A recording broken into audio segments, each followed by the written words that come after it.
Good morning. Thank you, Frank.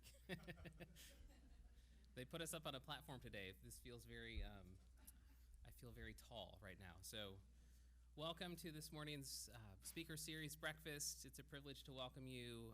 This is a function of the Auburn University at Montgomery Civil Rights and Civic Virtue Society speaker series. And this is an activity funded by a generous grant from the John Templeton Foundation titled From Civil Rights to Civic Virtue, Forming Character Through Community. I'd like to begin briefly by recognizing a few people.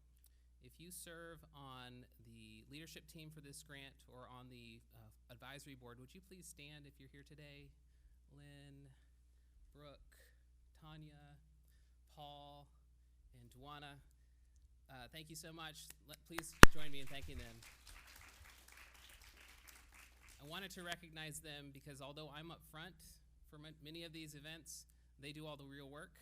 And we have a lot more to come in the next few months, which we'll be announcing opportunities for faculty, staff, and students to engage much more deeply in the work of this grant. So we're grateful for them, and I'm grateful for their support in this effort.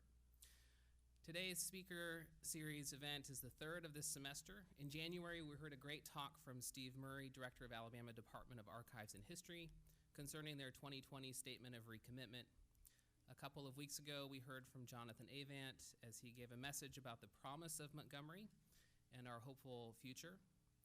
Later this semester, in a couple weeks actually, we'll have opportunities to hear from Lorraine Arthur Mensah, a project director with a design firm instrumental in the design of the Legacy Museum. That will be a lunch. On the 22nd of March, we'll have opportunities to hear from Henry Allen Jr., who is the first African-American fire chief in Selma and participant in the march from Selma to Montgomery. On May 5th, we will be hosting a joint conference with faculty in the College of Science who are working on a grant related to inclusive teaching practices in STEM education. On top of all of those events, within the next month, you'll be hearing about opportunities for a summer seminar, a week-long seminar for faculty, staff, and students featuring prominent scholars such as Hassan Kwame Jeffries, as well as a philosopher, Nancy Snow, and a religious studies scholar, Bradley Burroughs from Wake Forest University. All of these events are functions of the AUM Civil Rights and Civic Virtue Society, whose mission is to foster civic identity, commitment, and civic-mindedness through community-engaged learning opportunities. The speaker series enables us to host individuals who can help us to catch a vision for what it means to develop civic-mindedness. As we seek to develop and provide opportunities to develop civic identity and virtue, it's important for us to consider what this looks like in concrete terms. So much of the development of virtue involves good habits of engagement. Given that civic virtues are ordered to the goods of a community, growth in civic virtue requires repeated practice, guidance, and reflection within the context of activities oriented around the good of a local community. In the coming years of this grant, we will be engaged in these kinds of structured community opportunities through service, through continued opportunities for reflection at these sorts of events, and through engagement with community partners. Today, you will have an opportunity to hear from AUM alumna Jannah Bailey, President and CEO of the River Region United Way, as she delivers a message about the importance of a commitment to service within our communities. One quick point of order before I invite Dr. Ray Ingram to introduce our speaker.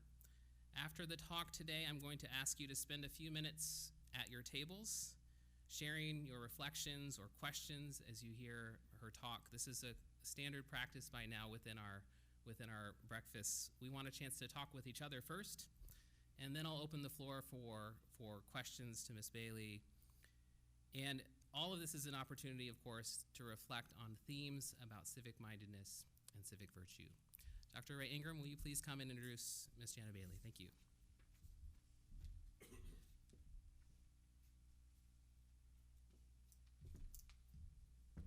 Good morning.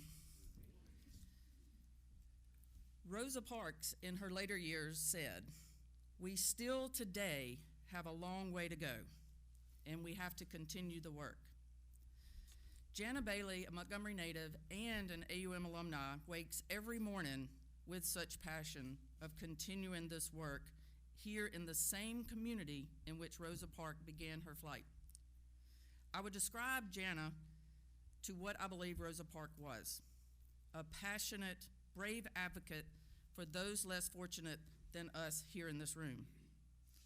Although I knew Jannah a few years before this, one of my first memories of Jannah was when she was elected as a newly Montgomery Public School board member, when she made a passionate plea in favor of increasing funding for our public schools. If you don't know, on March 10th, 2020, Jannah spoke up at a Montgomery Public School Board meeting saying, which she says this a lot, "I wasn't going to say anything tonight, but I am." She continued calling on all of us, saying every single person that lives in Montgomery should be talking about this and talking about these kids, and highlighting the same issue which Rosa Parks stood for in saying, "We don't have funding for MPS students because the black and brown children are not important to people that look like me."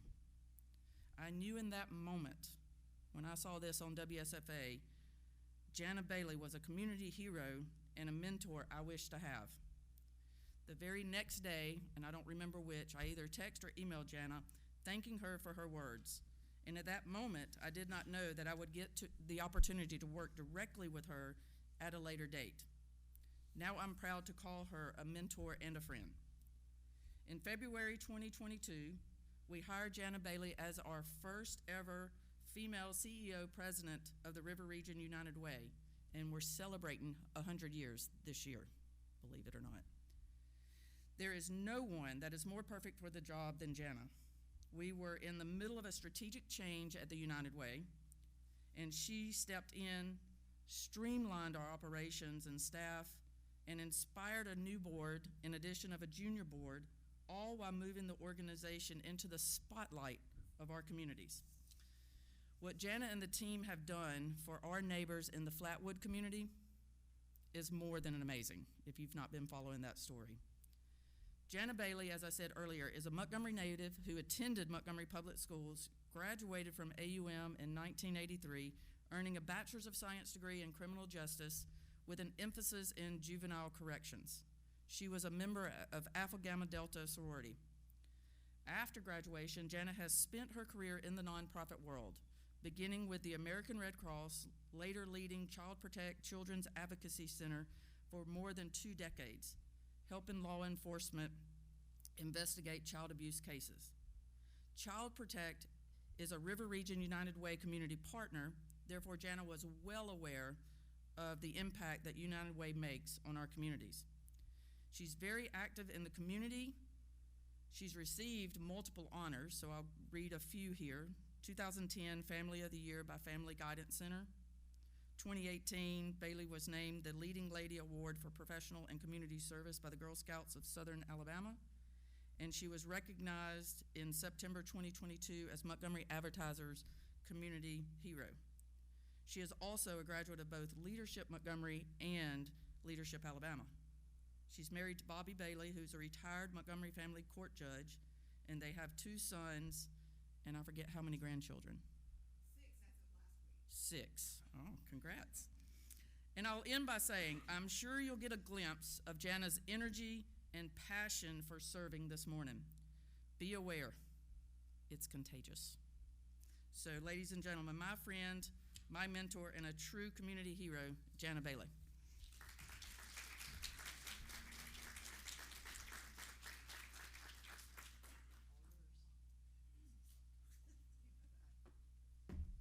Good morning. I usually don't use podiums and a microphone because I'm very loud and I do like to walk around, but I'll stay up here because I'm kind of short. So I am the most uncomfortable when I hear stuff like that. I like to be just Jannah, comma, M-O-M. So that to me is my greatest accomplishment, is I have 2 wonderful sons, and just the fact that God chose me to be their mom and they turned out okay is a miracle in and of itself. I will just tell you that. I usually don't have notes, but I did want to write some stuff down so I didn't forget it. So I'm Jannah Bailey, and Ray, I cannot even thank you for that introduction. You make me sound so good and polished and all of that, which none of those things are probably true. So I was born and raised here. I'll tell you a little bit about my family life and then move into my maternal grandmother. So I was brought up by a single mom. She worked 2 and 3 jobs to put food on the table, which sometimes, you know, if you've ever had a rice sandwich with mayonnaise, it's really good. And so several nights we would have that, and that was fine. So when the lights and water got turned off, we always had great neighbors that stepped in for my brother and I to go and take a bath and have a hot meal. My father was an alcoholic. His best job that I remember him having, he grew marijuana and sold it to the neighborhood kids. So he was an entrepreneur too. I guess I should throw that in. So you laugh about that, but when you grow up in this, you have to find humor because you got 2 directions, right? I mean, this was my life. The domestic violence, spending some time down at the police station when my father was arrested, the horror and the trauma that my brother and I witnessed growing up in that. And so there was humor. Great admiration for my mother for what she was very strong and what she did for my brother and I. So that's kind of how I grew up. My grandmother, my maternal grandmother, and my paternal grandfather were the only 2 people in my life until I met my second husband, Bob Bailey, that loved me without a but. And so when you have one person in your life who loves you, period, unconditionally, without a but, that is who you cling to. And it may be a neighbor or a babysitter or someone you go to church with, anybody. But if you're fortunate enough, it should be your mom and dad. And those people love you with no buts. Well, my maternal grandmother, Meemaw, and my grandfather loved me with no buts. I love you, baby girl. And there were never buts. I was loud. I was fat. I ate with my mouth full. I didn't wear my hair in ponytails. I went barefooted. I liked cut-off jeans. I was not a typical girl, prissy girl. And so that was always a but with my parents and with other people, my teachers and everything. You know, Jannah, you're great, but you're very loud, but you're not very ladylike. But so my maternal grandmother, Meemaw, I started spending every Saturday night with her when I turned 2 years old. And every single Saturday night until she passed away when I was 12. So for those 10 years, I spent the night with her. We put a pot pie, Swanson's, because it had the crust on the bottom. Pot pie in the oven, took 45 minutes to make. So in that time, we put it in the oven, and she and I took a walk for 45 minutes. And in those walks, she talked to me about community, about how important it was to recognize people as they are, to look people in the eyes and really listen to them. That it's not about you, Jannah. Even though you may think it is not about you. Pay attention to what people are saying and always make sure that you stick your hand out first to shake it and tell them how glad you are to meet them. I mean, I'm 2 and 3 and 4 and 5 years old. I remember setting up my dolls, and I would have them like they were at church, and you know, you leave church and you go through the line and you shake hands, so I would go through and shake my doll's hands, and she instilled in that to me to this day, is that you look in the eyes and how important that is. My grandmother never learned to drive, so she rode the bus to her job every single day downtown. And so that was an experience too, because sometimes I got to stay over on Sunday nights and ride the bus with her to her work. And she exposed me to a lot of things during that era. As you can imagine, this was in the 60s and the 70s. And there were a lot of things that went on in the buses back then. I'm sure all of you know about that. And so she instilled in me a lot of that. So we got back from our walks, and we would get our pot pies out of the oven, and we would sit in front of the TV and watch Jackie Gleason, my absolute favorite show ever in the universe of TV shows, because I wanted to be a Jackie Gleason dancer when I grew up. Now, my grandmother said I could, because to her I was beautiful, but whenever I mentioned it to anybody else, it was, well, you know, you're too fat to do that. You're too short. You've got too big of a mouth. So, but my grandmother, I could have been a Jackie Gleason dancer, and I probably would have if he'd still been on the air, because that was my dream. So when I got older, I actually got to stay up an hour later and watch Mannix with her. So I remember those nights, because not only did she fill my belly with a very good, comforting food of that Swanson's pot pie, but she also instilled to me the hope that I could be anything that I wanted to be, but I needed to be a servant first, that I needed to put others first, but I could still be that dancer. And so we would watch that. We would go for walks. My grandmother loved me. She let me sleep with her at night, and she had an attic fan because she didn't have air conditioning. And we would turn that attic fan on, and she would tell me about Jack and the Beanstalk. And she said, "So, you see that Jack was a servant, Jannah. See what he did? Even though he disobeyed his mom and he sold the cow to get the beans and all of that, in the end it turned out. But he shared all of his wealth, and that's what you need to do when you grow up." So, all of that being said, that is really what instilled in me at an early age. So when I was in third grade is when integration really started at my school. I went to Floyd for 9 years, first through ninth grade, and then to Lanier. And so when I was in third grade, I had a black teacher, Ursula Jelks, who is still one of the two best teachers I've ever had. And Annie was in my class, and Annie was very sad because she had to leave people that looked like her to come be bused an hour in the morning to my school. And I remember one day on the playground that Annie didn't have anybody to play with. And so I went over to her and I said, "You know, we can play, we can be friends." And it was like a light went off in her eyes. And I'm not saying it was me, because I'm telling you that it's really not. These are things that come from within. And I remember Ms. Jelks telling us at that moment how awesome it was that someone white had befriended this little black girl who didn't want to be at the school. There was also Michael, who our teacher made sit in the back of the room, and Michael had to sit there every single day in the back. He was the only black in our class, and he wore the same clothes every day. And I would go home at night and cry for him. I was so sad that I wanted to do something. And so what I did is I just started talking to him, because none of the other kids did. And so one day we were making butter in our class, and Michael got up from the back, he walked to the front, and he knew how to churn butter, because that's what he did at his house. I don't know where Michael is today. I would love to know, but I know that I started talking to Michael, and I hope that somewhere along the line that made an impact on him. Growing up in that era, you didn't really see a lot of crossing the lines of service. It was, you know, they do their thing and we do our thing.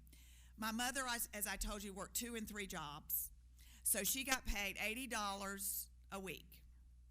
And she would cash her check. And on Friday, when we took Melissa, our housekeeper, home, my mother would give Melissa $40 cash, and she would keep $40 cash. And I remember asking her, I said, "Why do you give Melissa half your money when she could just go get another job?" And she said, "Because Melissa can't get another job here. And so I work so she can work, and then we split our paycheck at the end of the week." So one day, when we took Melissa home, my brother and I, he was 3 years younger than I was, and we took Melissa home, and she lived 2 streets behind St. Jude. And when we got there, her daughter was in the street, hovered over her 3 or 4-year-old grandson who had been hit by a car. So my mother gets out and says, "You know, where's the ambulance?" And her daughter said, "We've called the ambulance, but they said it wasn't a priority because he was a black child." So my mother picked up this little boy and put him in the back of our station wagon with my brother and I. And we went to St. Margaret's Hospital. My mother pulls in. She picks up the little boy. She goes in the emergency room, and she says, "He's been hit by a car." And they said, "We've got white people ahead." I mean, I'm a child, and I'm hearing this. And my mother said, "Then tell me what to do, because he's going to be seen." And at that point, the doctors came out to see him. He had a broken leg, and he had some other scratches and things that required stitches. But to me, to see my mother do that at such a time as that was so brave. And it really instilled in me that there is really no such thing as racial boundaries. It's that people have boundaries. And people do not have in their heart that servant heart to step in and to do what's right. So all through my life, as you keep building on the person that you are, and you keep doing what's right, or trying to, with no flair or anything. I mean, doing this is very hard for me because it really makes me uncomfortable even to hear a thank you. It really does. But I then went to Lanier, and things, I really think had grown up, stayed out of stuff back then, I think we would have been okay. But unfortunately, we still had leaders that had the mentality, that we're always going to stay where we are in this box. But Maybelline Parks was in all of my classes for the 3 years I was at Lanier.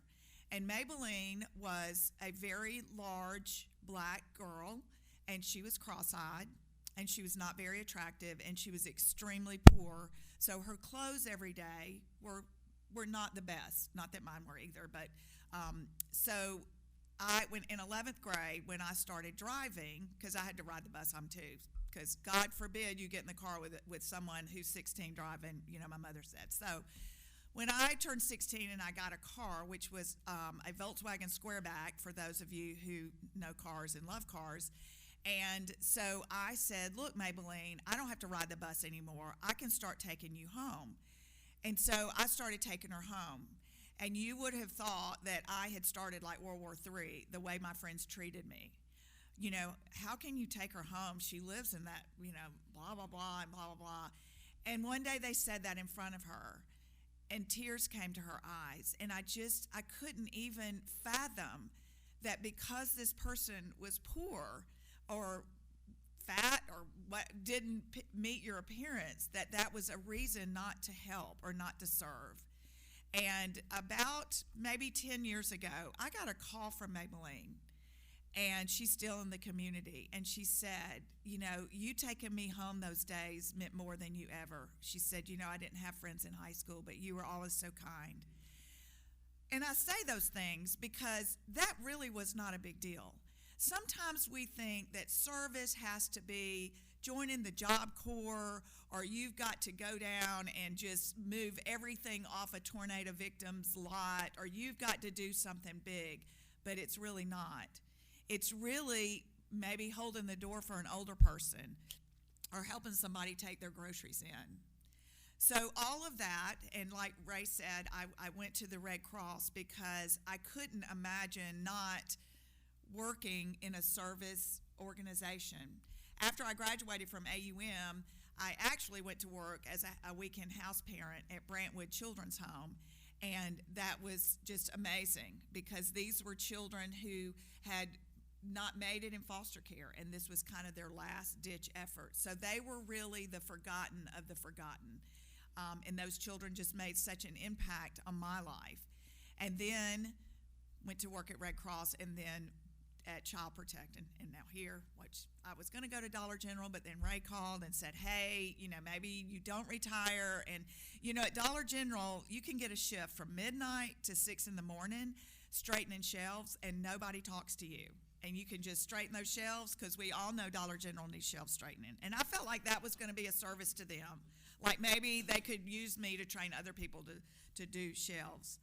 But anyway, side note, I kind of get a little sidetracked, but through this service, I found that you really are on the receiving end when you are doing things for other people, and when you have a true servant's heart. In Rotary, our motto is service above self, and I think that I've used that as well throughout my life, is that serve before others, no matter what it is. If you're in an office, if it's in your neighborhood, no matter what it is. We grew up, like I said, very poor. My grandmother always said that you may not have a lot, but you always have enough. You always have enough to give.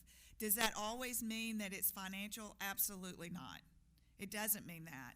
I know that people have said to us through the years in doing fundraising, well, I can't give you $500. I can't give you $1,000. Can you give $5 or $1? We have a lady now who gives to Flatwood every single week $10.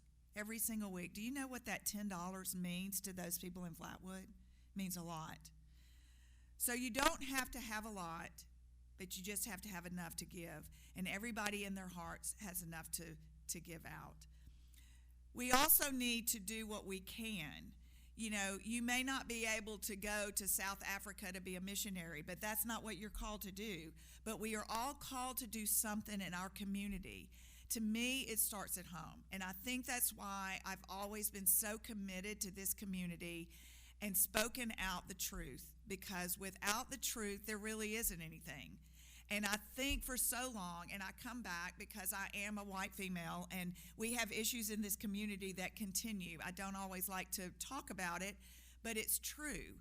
But we have to speak the truth. And for those of us who are in a position to do something, then we have to, no matter how small.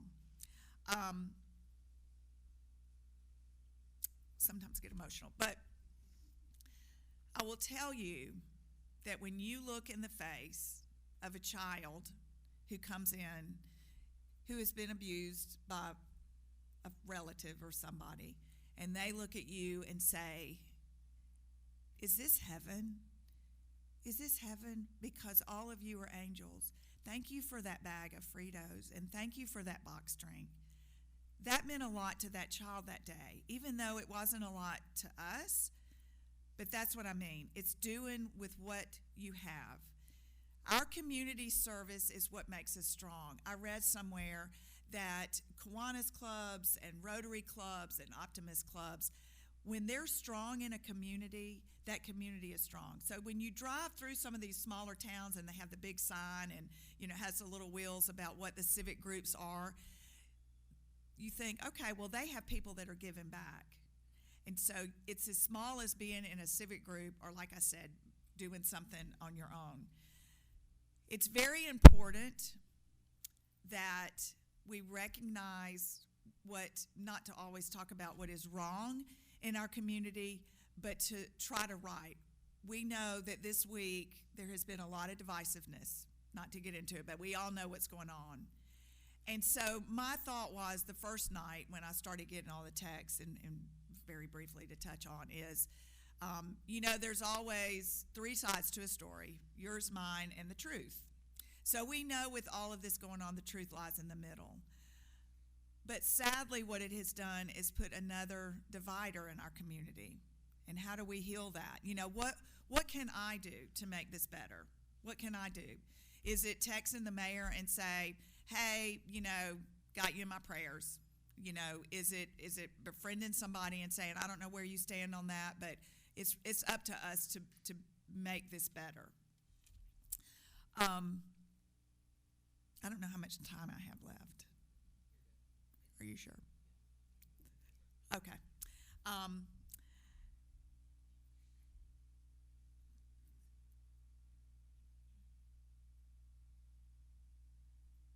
Sorry.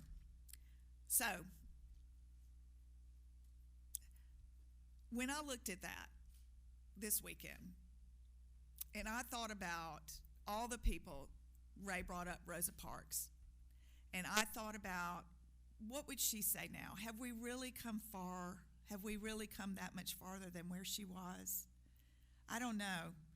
I know that what my responsibility is listening to my heart. That's what your responsibility is. It's listening to your heart and serving somebody. I keep repeating that, but it's all about reaching out to that person. And I can't even tell you the amount of people where I've stood on their shoulders. When I went to AUM and I worked for a construction company, I know that the person that I worked for lifted me up when I was struggling and really encouraged me. I was the first person in my family to go to college, and I paid for it myself. And there were a lot of days going at night and working full time. But those teachers and my boss that really lifted me up. I know some of you in here are in this class or in this group because you want, what can I do more? but is it really a class that you need to do it? Or is it just something that's in your heart to do the right thing? Sometimes we look at those people who are in the spotlight or on the news and we think, well, they're the ones that make all the decisions and they're the ones that are going to really make a difference. But, it is all of us that do. Ray also brought up Flatwood, and I know many of you have read about that. So I'll end by saying this is because that is still so prevalent. So when the tornado hit, I ran into the mayor at another meeting that morning, and I went up to him and I said, look, I'm new at United Way, sort of. What can we do? He said, I don't know, I'll call you. So in about 15 minutes, he called and said, can you come out to the church? And I said, sure. So we go out there, and what we realized this community did not qualify for any type of federal or state assistance. And so we said, okay, well, they need money. So the United Way stepped in to be the conduit for funds to be raised for this area. Well, over the last 3 months, another thing that I've realized, because I want to do more, and I know my board chair and my past chair have said, okay, you got to start reining it in, Jannah. You can't be all Flatwood. You have other responsibilities. But it is something that tugs on your heart. So I went to Archives and History one afternoon, and in between speaking at the city council and the county commission, trying to get funding to help these people in the community, because there is no other funding for them. And what I found out is that Flatwood became a community in the late 1700s and the early 1800s. And when wealthy landowners were coming into Alabama, the federal government started selling land in the Flatwood community, throughout Alabama, but in the Flatwood community, and wealthy landowners bought it up. And of course, there were enslaved people during that time as well. So after the Civil War, which, by the way, the church out in Flatwood was built in 1867, and the cemetery has been there since 1863. So after the Civil War, that piece of land or community became part of the 40 acres and a mule. So some of the enslaved people were able to get their land out there. Well, sadly, over the years, I know this will be a shock to you, sadly, over the years, white people went out and started buying the land back from the blacks. Now, do you think they really gave them, like, face value? I mean, like they gave them what it was worth? Absolutely not. So essentially, the people in that community almost became enslaved again because they didn't have their land anymore, and it had been stolen back from them. So Flatwood, what we realized, was not just a community that had been hit by a tornado where you go in and say, okay, look, we can get you an apartment over here across town, or we can rent you this house, or, we can do that. This is ancestral land. This is their home, and this is the community. It has been marginalized. It has been ignored for a century. And so when we stepped in, we realized that these people had been living in substandard homes. Some people were paying $400 or $500 a month just for electricity in a wooden house that was maybe 100 years old, that had been passed down generations. So our commitment has been, okay, we need to get affordable homes for them. We need to get them in homes. One of the things the mayor has spoke about is affordable homes in our community, which I don't know if y'all have looked at rent, but when you're looking at a 3-bedroom, 2-bedroom apartment, not in the best place in town, and the rent is $800 and $900, and you have 2 working parents, they can't afford that. And so what we've kind of looked at this is kind of a small, maybe a pilot program for affordable homes. So what does that have to do with service, and what does that have to do with civic virtue? Well, to me, one of the basic things in life is shelter. And for us in our community to not have affordable homes and to have areas that are still neglected in 2023, and yet we're going to spend a lot of time talking about audio tapes on the news, but we're not talking about these important issues. And so I think that is one of the things that we have to ignore, and just we've got to continue serving. And we're not giving up on these families out there. We have purchased 3 mobile homes, and we are still pushing to continue to raise funds for that. And as long as I'm in the community, I will continue to answer my nudges and speak up when maybe it's not the most popular, because eating that pot pie and watching Jackie Gleason and those walks with Meemaw on Saturday night, that's what they told me to do. And I will continue to do that. So I know I've rambled a little bit because I have a lot to say, but I appreciate y'all. And if you have any questions, please tell me or ask me, or however it goes from now. Please join me in thanking Mrs. Bailey. Thank you. I'm going to give you all about 5 minutes to talk at your tables. Things that struck you about Mrs. Bailey's talk, things that were interesting, questions you might have that you would love to raise. I'll give you about 5 minutes, and then I'll open the floor for questions. We'll call Ms. Bailey back up so that she can answer your questions. So you have about 5 minutes. You may begin.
right. Try to wrap up those conversations if you can. Jannah, if you don't mind coming back up to the podium. Oh, I'm sure there will be some questions. So, because we're recording this, I'm going to ask that if you have a question, you can raise your hand. I'll bring the microphone to you so you can speak your question into the microphone. And who would like to be the first to ask a question? The pause.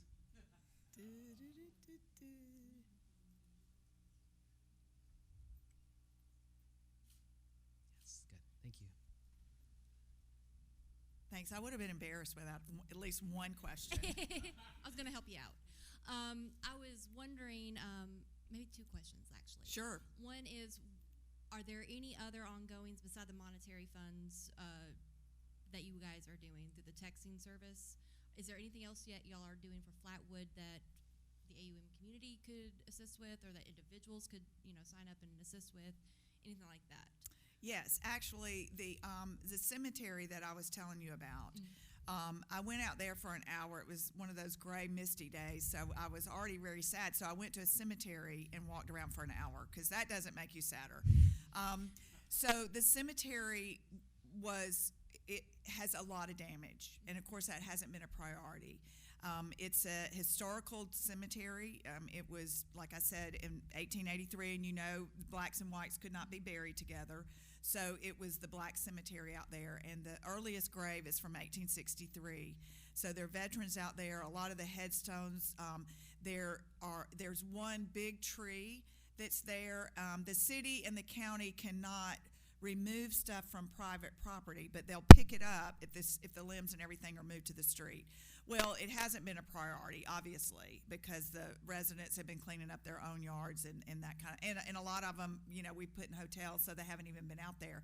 So I think it would be great. I can give you if there's a group that just Saturday wanted to go and put the limbs on the street, some, chainsaws are helpful. I don't know that's kind of out of my wheelhouse, but it's pretty sad out there, especially when you walk around and you see the simplicity of these headstones, and then you see soldiers who were in World War I and World War II and Korea and Vietnam, and then the graves are there, and it's so heartbreaking to me.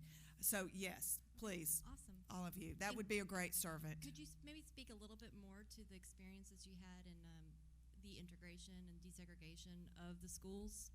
And because that was really fascinating. I'm a history person, and she's a history person, and we love that kind of stuff.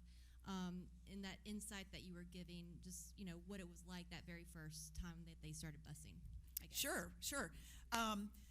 So I was in third grade. So I was born in 1961. And I don't know exactly when Brown versus the Board of Education, I think it was in 55 or 50, yeah, in somewhere in there. Oh, thank you. So, I wasn't in school then. I wasn't even born. So, but I don't know that, we had, shocking, I know, but we had challenges in our state. Our governor at the time did not want integration.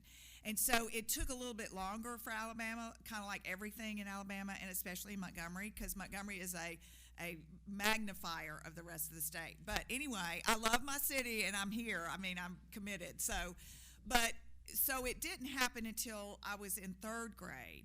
And like I said, I remember even before then, because Melissa worked for us, or she and my mother worked to run our household. I mean, it was such an equal thing because of how my mother and our family was. And so I just know that when the buses would drive up at our elementary school, there was so much jeering and hate, and because it was, Floyd was first through ninth grade, so what happens in middle school. People become horrible, and they go into a black hole, and they're just not very good people anyway. So there was a lot, we've all been there, and if you have kids, you've all had kids that if they're old enough, they do go somewhere and become people you don't know. So, I remember that the junior high particularly was very hateful. There were a lot of fights. There were a lot of just nasty things. There was a lot of separation in the classroom. Like I said, Michael and Annie, they had to sit in the back of the class. That's where they were made to sit. I never understood it. I mean, because I just wasn't raised like that. I think I was in 7th grade, and 3 of my best friends were, now I'm about the same height that I was, but 3 of my best friends, and we had a lot of classes together and did projects together, were 3 black basketball players and football players. So, they were very tall. And Bill Gary passed away several years ago. And so Bill, Xavier, and Percy. And so we would walk home together every day from Floyd, and we would cut through behind the YMCA. There was a path, and we get to Norman Bridge Road, and we cross. And I lived on Wilmington, and they lived in Hart Estates, which is, for those of you familiar, on Court Street. And so they would keep walking to there. And they should have been going to Bellingrath. But, of course, they walked by Bellingrath to get to Floyd because, that was the best thing for kids back then. That was the best. So, anyway, we were walking home one day, and the lady that lived in the house right here, and then the back of the Y was here, she came out, and she, did like this over, and she said, "Hey, come here." And I went over, and I said, "Yes, ma'am." And she said, "Did you know those boys are black?" Now, I was always a smart ass. Always. I know, right? So I said, "No, ma'am, I didn't, but thanks for telling me." So we got a big kick out of that. So, I guess that's why I am the way I am now, because it was just never thought of. I mean, they used to come to my house after school, and we'd do homework together, and, it was just a weird time, and I think it was weirder to not feel that way, not to have that same feeling that my friends did or other people did. It was kind of weird, kind of like it is now when you say stuff. By the way, I don't know how far the recording goes, but after that, I said that at the school board. My mother has not spoken to me in 3 years. So, but it's okay because, you got to live with yourself. So, any other questions? Yes, ma'am.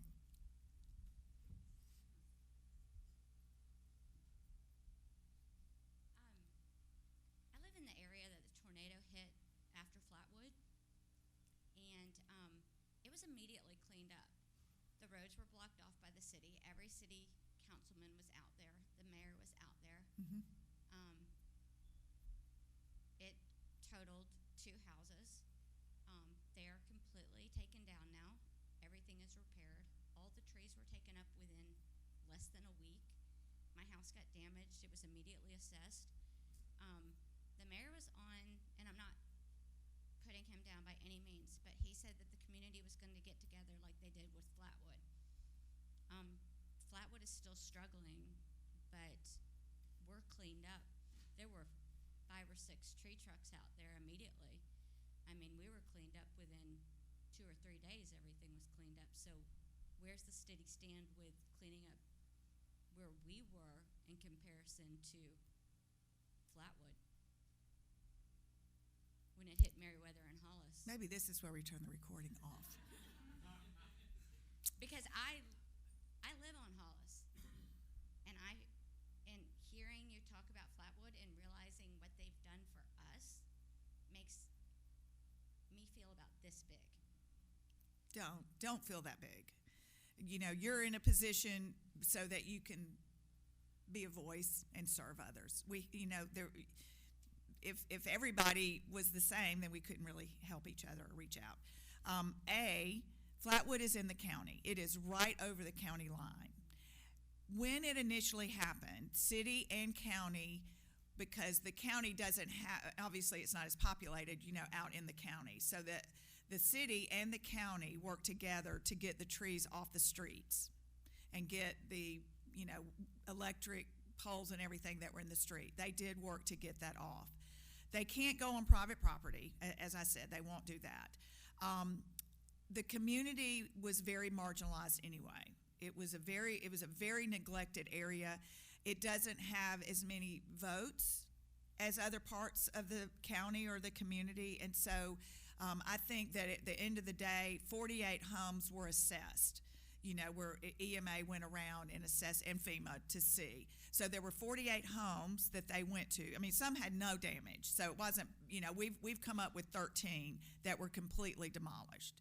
And of course, these were I think 85% of the people in Flatwood didn't have insurance. Their homes were older. I mean, it's a combination of everything, and I think that's why it has been so heavy on my heart that we have to do something. It's not just one neighbor who had a tree through her house that we did help, but she was fine moving somewhere else. She didn't have kids in school, so there was no, districts or anything. And so she was glad to move to another neighborhood.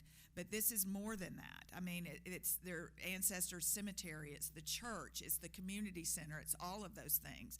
So you're asking me, there certainly is, we know this, there is inequality in our city. When you don't have a grocery store that you can go to in less than 5 minutes, to me that's an issue when there's not affordable homes. We know all these things. And people sit around, they talk.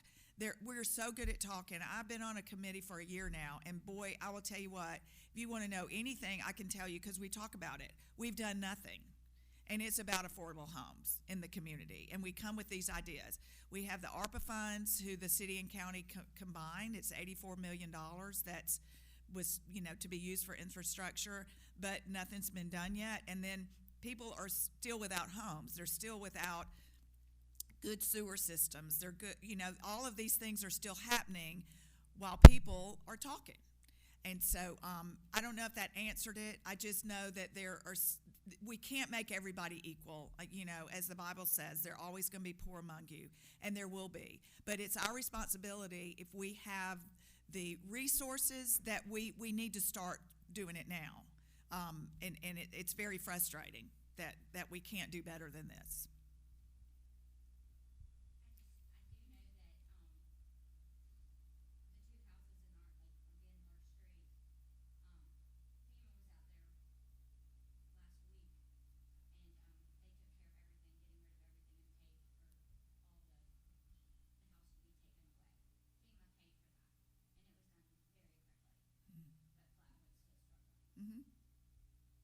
And we all know.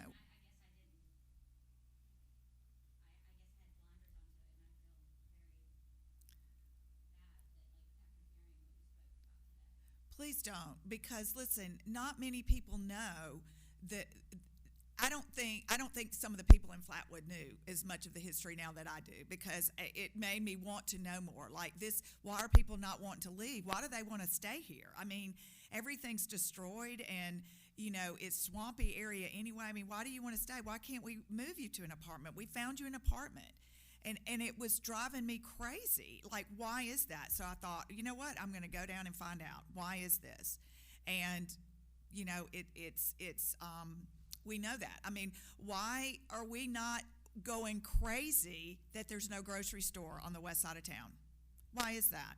And then we want to know why kids are obese. Well, I'll tell you why. Because they can walk to the filling station and get a bag of chips and a Coke, and that could be dinner one night. Because there is no grocery store. There's no produce.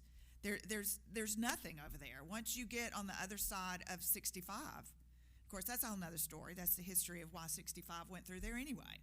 We all know that. Why it was put there to separate the city. And so don't feel bad about it, but do something about it. And there's a lot to be done. I mean, just talking to your friends. I mean, my friends don't want to see me coming because, we had book club a couple of weeks ago, and they're like, please don't talk about Flatwood tonight, okay? Please do not talk about it. We know all about Flatwood. So I said, okay, well, I want to talk about it. But it's talking about it and doing something. Don't sit here, to me, you live in this community, you work in this community, you go to eat, you go to the dry cleaners, you entertain, then do something. Don't sit and say, oh, those poor people over in Flatwood, too bad for them. Not that you did, but you know what I mean. Oh, I'm sorry y'all don't have a grocery store. Nothing I can do. I'm sorry that your rent's so high you're having to sleep in your car now, even though you're both working a job. I'm sorry about that. It's still a thing. We have raised, I haven't checked this week, but as of last Monday, we had raised $175,000. That is community dollars. That is not United Way. That is all community.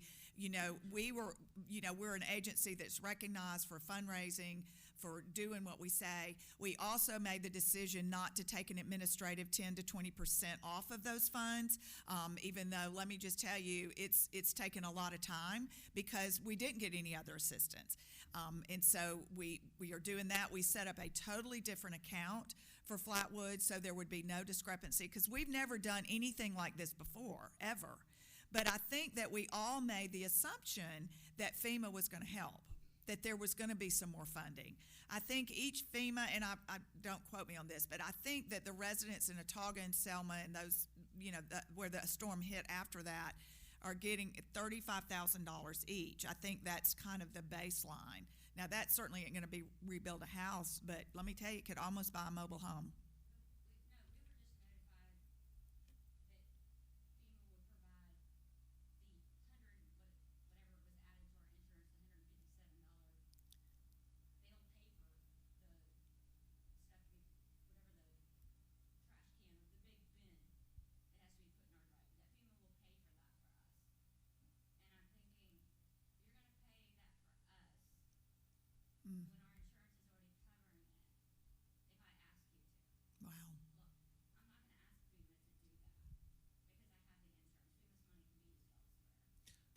Let's go to the next question. Here we go. Thank you. I just want to say your story is incredible, and I wish that I could put you in front of all of my students and have you just repeat everything you just said. It's on video. Just show them that. I'll come for the live questions. So, as an instructor of UNIV, which is our college success class for all incoming freshmen, we have an incredible opportunity to, make an impression on these young people and have them start thinking about some of these things that we can do. When I listen to you, I obviously there's so much need, but do you have any advice for our young freshmen in a way that they can get involved when, of course, they're taxed with going to school and all these other things they're trying to do, help their families and have jobs and all that. But I don't want to lose this opportunity to leave an impression on them on what they can do for the community, because I know that a lot of them feel like they can't do anything. They're they're looking at all of these big things that need to be done, and they're thinking, well, I can't do anything, but they can. And so I thought you could maybe speak to that. Absolutely, and I understand that. What I said before, well, look at all this, and it can be so overwhelming, and it can, it's like, okay, it's too overwhelming, I'm just not going to do anything because it's too much. I can't really make a difference. One of the things when I got to United Way is we have tried, and I'll point out Jemiah, who is also a graduate almost a year ago. Jemiah graduated in marketing, and she started with us in June. Is one of the things that we are really trying to push out in the community are our 39 community agency partners, and and this is all on our website, and but what can you do? Well, I'll tell you, and it's small. I was at Child Protect. Do you know how many box drinks and bottled water and paper towels and toilet paper an agency like that goes through? When you have a drive like that, that is not just a roll of paper towels. Those are paper towels that are going to wipe the Fritos and Cheetos off their mouths. It's going to wipe it off their little hands. It's going to clean up when they spill their juices. All of those things, it's not just a paper towel. And so whenever I tell people that, is that you think it's not a big deal, it is a huge deal. It's also one less item that the agency has to purchase, and that can go directly into the specific needs when they're being counseled and when they do their forensic interview. It is $5 a year for a child to be a member of the Boys and Girls Club. So can your class, everybody in there, sponsor a child? Sure. And do you know how many basketballs and soccer balls and ping pong paddles they go through? How much is a basketball? Are they? Okay, well, everybody go together and get one basketball. How about that? So what I'm saying is, And then, there are so many things, $5 a year for these kids to go there. And they have to cut it off sometimes because they don't have the extra funding, so they have to limit it, especially during like spring breaks and that kind of thing. So they can do that. MCOA delivers Meals on Wheels every single day, and they are looking for drivers still. They are always short. It takes about an hour and a half to go. I know Jemiah and Aaliyah have gone, and the rewards are beyond anything. It's an hour and a half. Costs you a little bit of gas, but when that older person opens the door and you have their only hot meal for the day, they're going to save some for that night. It means a lot. And for young people to do that, so it's not this big. It is 1 hour a week saying, you know what, we don't have class on Friday. Why don't 6 of us go down to MCOA? We'll just get on a regular route. We'll do it. So I could go on about that. So just tell them to, there was a line in The Patriot, aim small, shoot small. Anybody that y'all saw that movie? I love I am reincarnated. I'm sure I rode with George Washington in the Revolutionary War. So I'm all about that. Anyway, a line in the movie said, aim small, shoot small. And that has kind of been like, okay, don't be overwhelmed. Just aim at that. I got $5. I want to sponsor a child to be a member for a year at the Boys and Girls Club. Okay. Aim small, shoot small, you got it. This will be our last question. Jemiah. Last question goes to me. But like Miss Jannah said, I guess I'll speak into this. I graduated from AUM almost a year ago. My mom is sitting up front. Hey, Dr. Ingram. She is on our board, but no nepotism. I tell everybody that. I'm just her favorite. But I took UNIV. Of course, when I got here for AUM, and before COVID, I was like, okay, well, I'm going to be committed to my career. Don't matter, I want this. But then after COVID, I saw everything that happened, from people losing housing, from people having to live on the streets, from police officers coming into people's houses, kicking them out because they didn't pay. It was just so much that we saw, like, automatically for COVID. And it made me think, okay, well, I want to help people. That's what I want to do. Because I seen a doctor work his entire life only to pass away from COVID, and he couldn't even enjoy retirement. So it's like, that was heartbreaking, and I wanted to do something in my career to make a difference. So I know that you said that you're in the community and they fixed everything perfectly. I don't feel bad. Like, that's just reality. You look like you, and they look like them. A lot of people feel like that, especially people that look like you and are you. But it don't feel bad, because you know now. But when it gets to that point, how do you stay? My question to you, Ms. Bailey. How do you stay hopeful? How do you stay patriotic, especially when I am the way I am and she is the way she is? How do I just stay hopeful for a community like Montgomery, or even a country like United States?